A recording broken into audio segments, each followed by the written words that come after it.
Today on Techno Buffalo's Rumor Roundup, Sprint and Motorola are throwing a party in early June. But why? How many phones does Nokia have in the hopper for their big Windows Phone comeback this fall? And are Google and Apple about to engage in the war of all wars? The war to turn this into this? And how did I manage to bend my debit card anyway? It's Techno Buffalo's Rumor Roundup.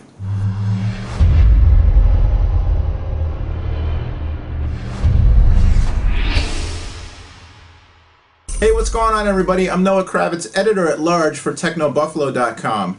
Welcome to Rumor Roundup for the week ending Friday, May 27th, 2011. Happy Memorial Day weekend, everybody. Whether you've got Monday off or not, here's to the beginning of summer, and whatever you do, don't run your debit card through the dryer when you're doing your clothes after your big holiday parties this weekend. It won't work afterwards. Trust me on that one. So Sprint and Motorola sent out invites to a party they're throwing in New York City in early June. June 9th, they're getting together. The CEOs from both companies will be on hand to unveil their latest collaborations. They use the word, I did little quotes there because they use the word collaborations plural in the invite, indicating that they'll be showing off more than one device.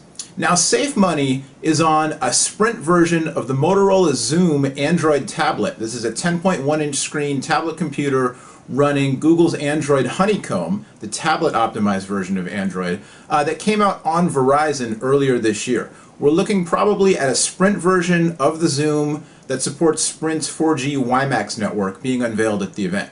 But some inside sources have confirmed to us that the headliner at the show is going to be a smartphone that turns into a laptop, kind of like the Motorola Atrix 4G that came out earlier this year on AT&T. That's the one you've probably seen the TV commercials where the guy's going through airport security and all the security guards gather around because they're not sure, is this a phone, is it a computer, what does it do, what's this crazy thing? Well, the craziness is coming to Sprint apparently as a device called the Photon 4G.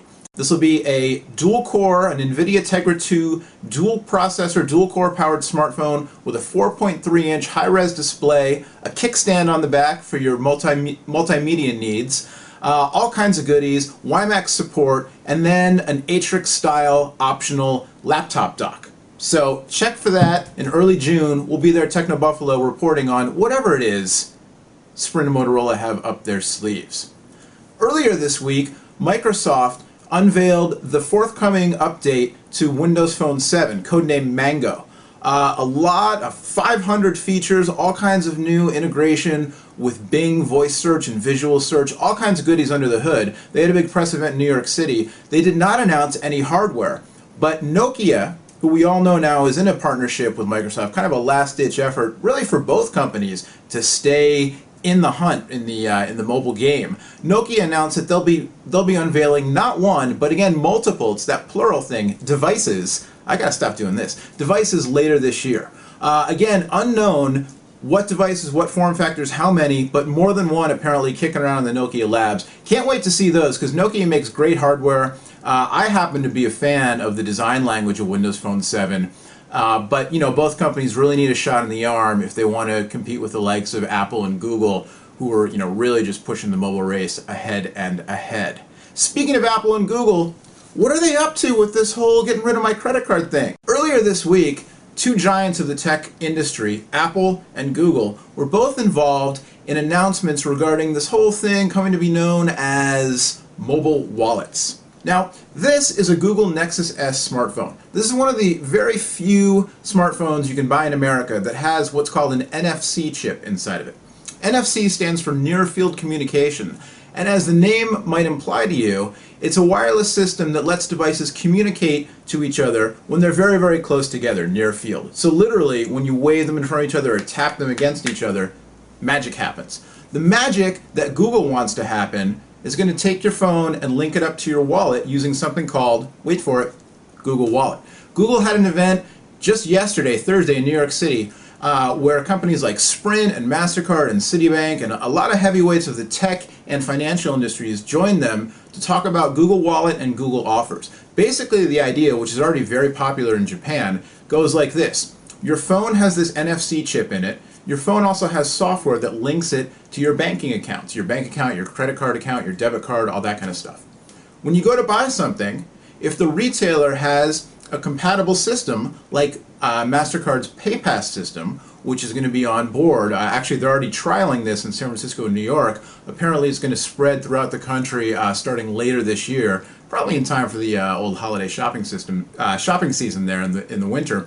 But basically, if there's a compatible device at the store and you've got a compatible phone, when you want to buy something, you literally just wave your phone in front of the cash register and the payment is made. You can already do this now with some MasterCard PayPass credit cards and other similar systems from their competitors, but the idea is everything will be linked to your phone, and that's it.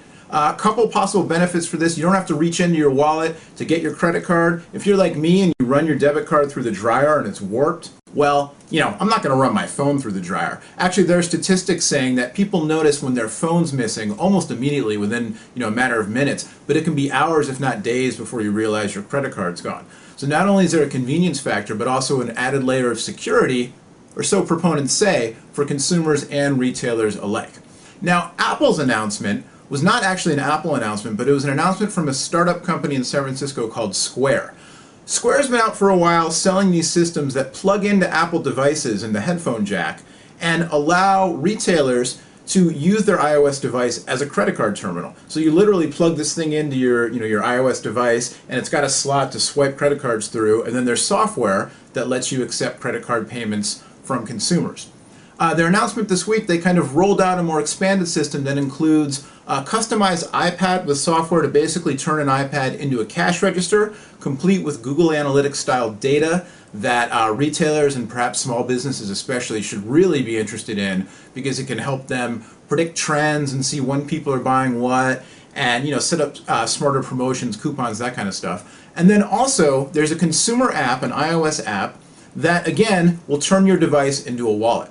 Now, the iPhone doesn't currently have NFC, so there's one for the Apple rumor mill. Will the next iPhone, the i4S or the iPhone 5, whatever it's going to be called, will it have an NFC chip? I'm thinking probably yes. But at any rate, the app right now, the way it is, it again links to as many of your credit and debit cards that you want it to.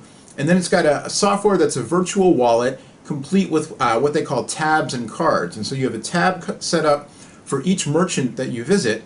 And let's say you frequent the Techno Buffalo Cafe. I hear they make a good latte. You go there, you open up your app, you pull out the Techno Buffalo card, and there's a menu. And you choose on your phone while you're waiting in line what you want to buy. So you get a coffee, you get a buffalo burger, whatever it is. Maybe throw a cookie in there. And by the time you get up to the register, the transaction's complete. So you've paid wirelessly. The people on the other end see on their terminal what you ordered so they can get your order ready. And there you go. All you have to do is say, hey, how are you? Good morning. Get your food. You don't have to exchange money. Easy as pie. Or, again, so the proponents say. We should see this stuff rolling out in a wide scale, like I said, later this year. And we'll leave you with one more rumor since we mentioned the iPhone. And, I mean, really, what's a rumor show without an Apple mention?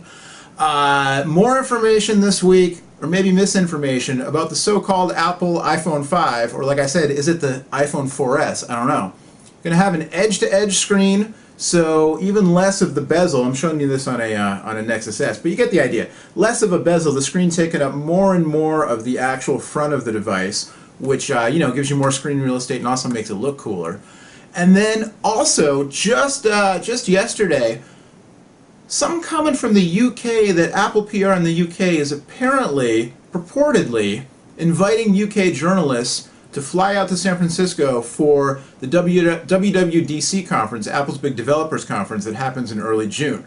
Now, this is a little fishy or a little interesting because everybody's been talking about how we're not going to have a new iPhone this year in the June-July timeframe, but instead it's going to get pushed back to a September launch. But if the Apple iPhone PR team is inviting journalists to fly from the UK to San Francisco for WWDC, that would make you think there's got to be something big worth making the trip for, like the next iPhone. But, that's why they call them rumors. Our job is to track them and report them. Your job is just to get excited or think they're silly or do what you want to do with them. There you go. It's the Rumor Roundup for this week. My name's Noah Kravitz. The website is technobuffalo.com. Whether you like video, whether you want to read articles, whether you want to look at pictures, we've got you covered, everything for your digital lifestyle. Until next week, and we'll see you later. Bye-bye.